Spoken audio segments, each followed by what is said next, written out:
Hello po sa inyong lahat. Ako ang inyong tagapaghatid ng balita mula sa aklat ng Genesis at tayo ay nasa ika-37 na po tayo ng Genesis po at tayo po ay magpapatuloy sa pagbasa ng aklat na po.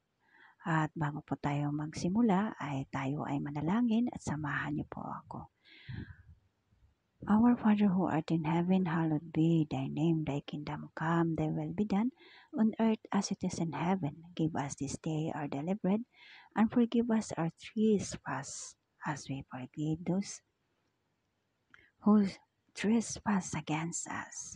And lead us not into temptation, but deliver us from evil. For the thine is the kingdom, and the power, and the glory, forever and ever. Amen. At tayo po ay mag-umpisa na po at sana'y pakinggan niyo po at maunawaan niyo po ang aking inihahatid na mga balita mula sa aklat ng Genesis. Ika-37 na po tayo. At tumahan si Jacob sa lupaing ipinangimbahang lupain ng kanyang ama sa lupain ng Kanaan. Ito ang lahi ni Jacob, si Jose na may 17 taon ay nagpapastol ng kawan na kasama ng kanyang kapatid na mga kapatid at siya ay batang kasamahan ng mga anak ni Bilha at mga anak ni Selpa ng mga asawa ng kanyang ama at ibinalita ni Jose sa kanyang ama ang kasamaan nila.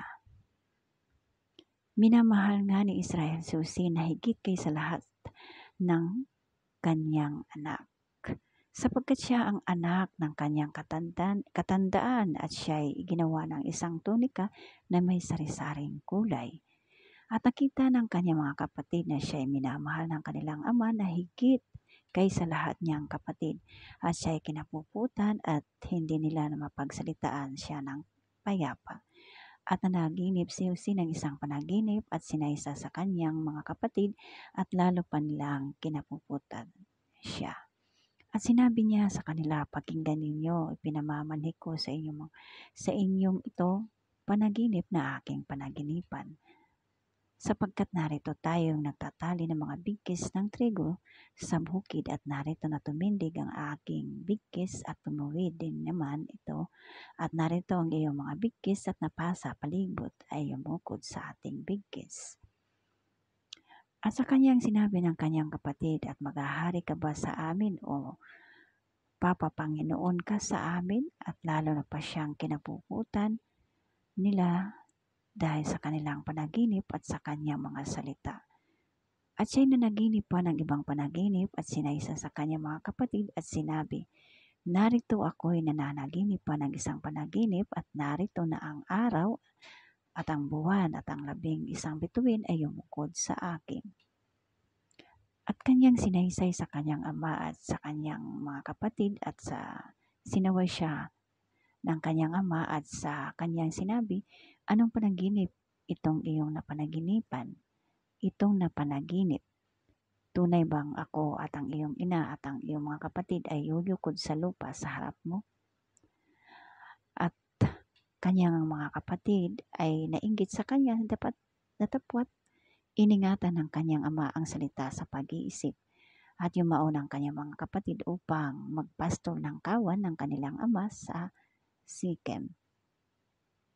At sinabi ni Israel kay Jose, di ba nagpapastol ng kawan si Sikem ang iyong mga kapatid? Halika at uutusan kita sa kanila. At sinabi niya sa kanya, narito ako. At kanyang sinabi sa kanyang, yumaon ka, tingnan mo kung mabuti ang lagay ng iyong mga kapatid at kung mabuti ang lagay ng kawan at balitaan mo ko. Gayon sinugo siya mula sa libis ng Hebron at siya'y naparoon sa Sikem. At nasumpungan siya ng isang tao at narito na siya ay naggagala sa parang at siya ay tinanong ng taong yaon na sinasabi, anong hinahanap mo? At kanyang sinabi, hinanap ko ang aking mga kapatid na ipinamamanhik ko sa iyo na sasabihin mo sa akin kung saan sila nagpapastol. At sinabi ng tao, nagsialis na sila sapagkat narinig kong kanilang sinabi, tayo na salutan at sinundan ni Jose ang kanyang mga kapatid at nasumpungan niya sila sa duutan. At kanilang natanawan siya sa malayo at bago makalapit sa kanila at nagbanta sila laban sa kanya na siya'y patayin. At nasumpungan, narito dumarating ito'y napanaginipan, halik kayo, ngayon siya'y ating patayin at siya'y ating itapon sa isang mga balon at ating sasabihin sinakmal siya ng isang masamang hayop at ating makikita kung anong mangyayari sa kanyang mga panaginip. At narinig ni Ruben at iniligtas siya sa kanilang kamay at sinabi, huwag nating kilitin ang kanyang buhay, kitilin ang kanyang buhay. At sinabi ni Ruben sa kanila, huwag kayong magbubo ng dugo, itapon ninyo sa balong ito na nasa ilang tatapot, huwag ninyong pagbuhatan ng kamay upang iligtas sa kanilang kamay nang mapabalik sa atin, sa kanyang ama. At nangyari nang dumating si Jose sa kanyang mga kapatid na hinubdan siya ng kanyang tunika at tunikang may sari-saring kulay na kanyang kasuotan at kanilang isinunggaban at kanilang itinapon sa balon at ang balon ay tuyo, walang tubig. At nagsiupo upang kumain ng tinapay at kanilang itiningin ang kanilang mga mata at tumingin sila at narito ang isang pulutong na ismaleta na nagsisipanggaling